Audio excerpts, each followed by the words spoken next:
عسلامة، شنو أحوالكم؟ إن شاء الله يا رب تكونوا في خير وفي صحة وفي سعادة. مرحبا بكم في روتين جديد وفي يوميات اسمهان. اليوم باش نطيبوا مع بعضنا حاجة بنينة برشا وحاجة تونسية، اليويو التونسي. لهنا ندخل معاكم في الطريقة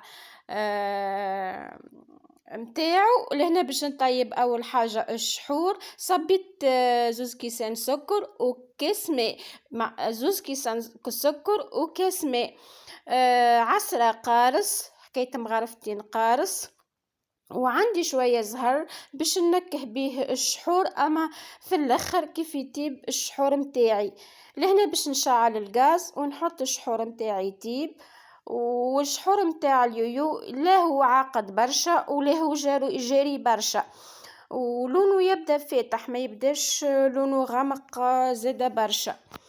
لهنا ساي هاكا الشحور متاعي يطيب، نخليه يخفر شويه، وبعد نكهو بنكهة الماء الزهر والا عطرشيه والا ماء ورد. انتما وشنو تحبوا النكهه اللي باش تضيفوها للشحور متاعكم.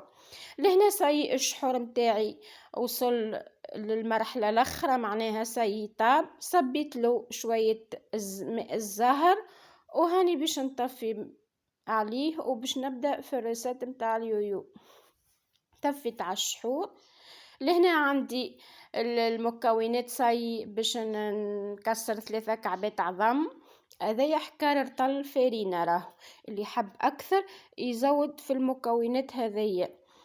باش لهنا عملت 3 كعبات عظم، كاس سكر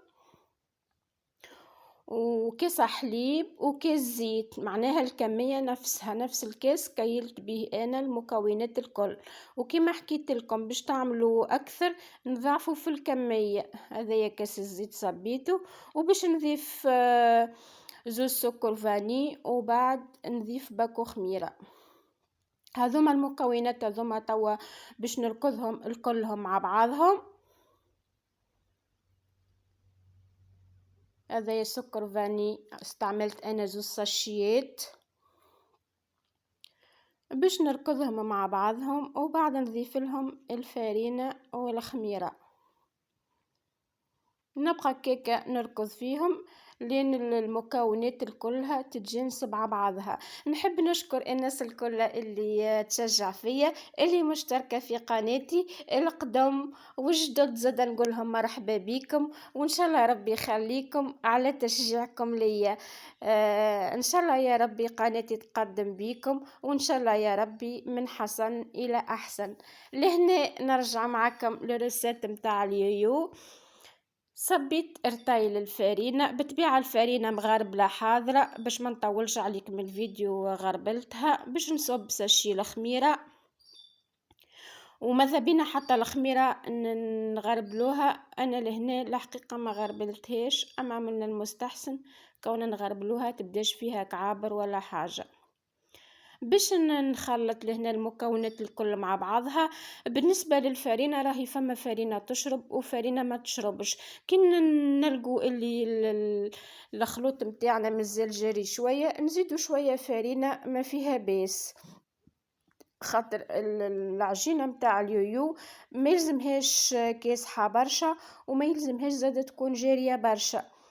لهنا سي هاوكا العجينه متاعي حضرت باش نغطيها ونخليها ترتاح في الفريجيدير حكايه 4 دراج، وبعد نخدموا مع بعضنا اليويو التونسي متاعنا.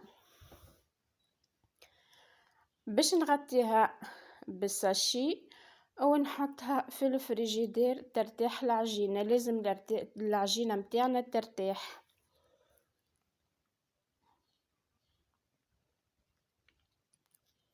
لهنا ساي فرت العجينة بالقلقال، تبدا لهي خشينة ولاهي معناها جويدة برشا، ونفصل الكعبات متاعي. لهنا تاخذوا كيس ولا أي حاجة تفصلوا بيهم الكعبات، وبعد أنا خذيت هذاك الطابو متاع الدبوزة، عملت معاه هذيك متاع اليويو اللي تجي في الوسط.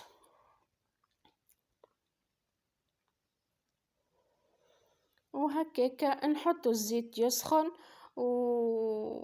ونحطو الكعبات متاعنا. لهنا انا حطيت قشرة متاع عظم نظيفة امورها واضحة في الزيت باش الزيت ما يكشكشش برشا كشكوشة وما نفهموش الكعبات متاعنا كيفاش.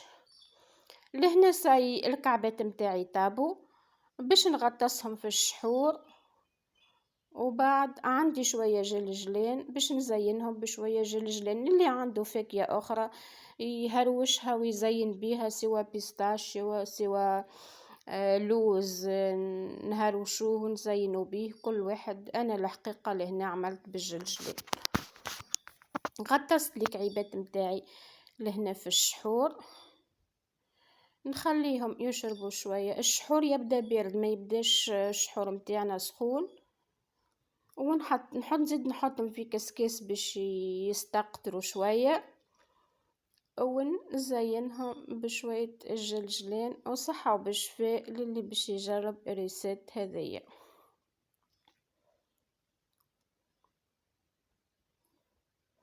جاو كعيبات بنان، نودكم ومن شهيكم، وان شاء الله يا ربي تعجبكم الريسيت متاع اليويو التونسي. للي يحب يعمل كعبات صغيرين اصغر من هذوما زاد كيف يفصلهم بكيس ما اصغر، ولا معناها ما اصغر. انا عملتهم هكايا كبار شويه، ما عملتش كي يبداو صغيرين زاد يطيحوا لكم اكثر كميه.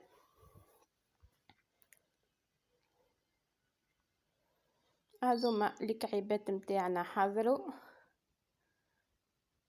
لهنا نوصل معكم الى نهاية الفيديو. ان شاء الله يا رب يكون فيديو عجبكم وخفيف وظريف. ان شاء الله يا ربي تجربوه وتعجبكم الريسيت متاع اليويو التونسي. ومرحبا بكم في قناتي.